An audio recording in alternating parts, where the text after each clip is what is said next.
This right here is probably one of the worst laptops I own. I bought it in 2018 for around $200. Back then, I really didn't know that much about computers in general, and I based my decision on which laptop to get by how fast File Explorer opened. I know, I know. Also, just look at this tiny little webcam. Also, this thing is absolutely covered in stickers for some reason. Anyway, let's open it up. As you can tell, this thing is a powerhouse. No, this thing sucks. I mean, just look at the size of that heatsink, man. When I tell you nothing is upgradable in this thing, I really mean nothing is upgradable. You might be thinking this thing is like a Chromebook or something, but unfortunately, it actually came with Windows. And what is kind of interesting is that the I/O is somewhat decent, which is pretty much the only thing that's good about this laptop. Anyway, I plugged it in and... wait, Chrome OS Flex? I genuinely don't remember putting that on here. That's weird. Well, not to worry, let's put something else on here. I grabbed the nearest USB stick and I got Linux Mint XFCE edition. I guess this is supposed to be a lightweight Linux distro. Let me know if you have any other ones that you might consider better. I'm no expert on Linux. I grabbed that ISO real quick and popped it into Rufus.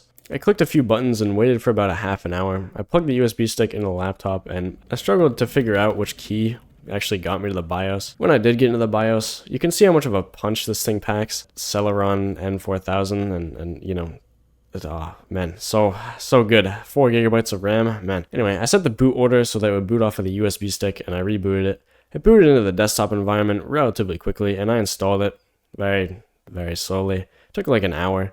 I guess it wasn't that bad, but an hour is kind of a long time for something like that. It kept telling me the battery has started charging, even though the battery is completely shot, and that notification popped up every minute. It was quite annoying. Anyway, I rebooted the machine, and yeah, Linux installed. I ran a quick NeoFetch because why not? This thing has a very low quality display, if you haven't guessed already. Like, you know, 720p, it's really crappy. I decided to do a quick speed test. I don't know why. I guess this laptop doesn't really need more than a couple hundred megabits, which is perfectly acceptable. Any more would be completely pointless with this type of hardware. At 1080p, 60 FPS, YouTube videos played okay. Half the RAM was used up with only one tab though, even on this lightweight operating system. This thing can't really do multitasking. Any more than 5 tabs, it just can't do it. I decided to install Steam to see if this thing could actually run Half-Life or something. It did take a long time, but it made it, so I had a really hard time with my rather large Steam library, but I was able to install Half-Life. Half-Life ran at like 60 FPS pretty well, although it's literally Half-Life. This thing came out like ages ago.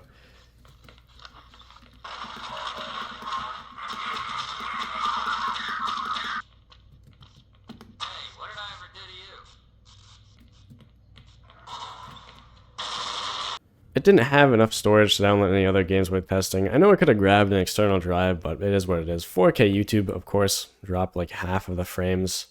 As expected though. Also, this keyboard has an issue where all the keys will press 2 times even if you only press it once. It kind of reminds me of something. Anyway, this laptop sucks, but I have lots of good memories using this thing and really bad ones because it sucks. It got me into PC gaming though, even if the specs are horrible.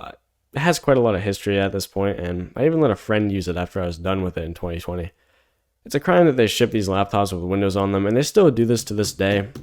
It's not like they don't do this anymore. It's pretty much the same thing. They just have a newer version of this exact laptop. Windows literally takes up about 30 gigabytes, but this laptop only has about 30 gigabytes of storage, so you won't be able to install anything or ever even update Windows without everything breaking. So yeah, that's crazy that they only put 32 gigabytes of storage in this thing. And also the fact that it's not upgradable at all, and it's literally just like a soldered SD card to the board. It's horrible. If you want to see more like this, consider subscribing, and I'll see y'all later.